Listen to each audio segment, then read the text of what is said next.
ভিউটা পোস্ট করতে পারেনি, রিলস টাইপের দিয়েছিলাম। এবারে পুরো ঘটনাটা বলছি। দেখো, এই যে মূর্তিটা আমি কিনেছিলাম হচ্ছে অনেকদিন আগে কিনেছিলাম, বাট এত এত পরিষ্কার ছিল না।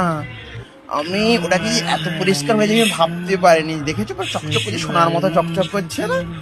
ওটা কিন্তু করা যায়। তোমরা যদি তোমাদের বাড়িতে কোনো যদি মূর্তি ফুর্তি থাকে, এরকম চকচক করা যাবে। কিভাবে বলো তো?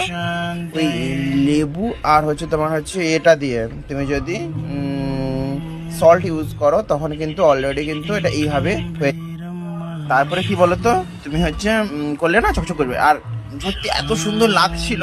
আর ওই দিনে একটা না এনার্জি থাকে, ঠিক আছে? কারণ সারা বছর ভগবানের একটা আশীর্বাদ তো প্রয়োজন। এই জন্য আমি আমার দেখেছো পদ্ম পাতার উপরে করেছি, যেটা আমার গাছের পদ্ম। তোমরা দেখবে, আগের ভিডিওটা দেখলে বুঝতে পারবে আমি আমার নিজের গাছের পদ্ম পাতার উপরে বসেছি। সবাই তো ভালো ভালো জায়গায় বসাবে, কিন্তু আমি ভগবানকে পদ্ম পাতার উপরে বসেছি আর মল্লি ফুলের মালা দিয়েছি।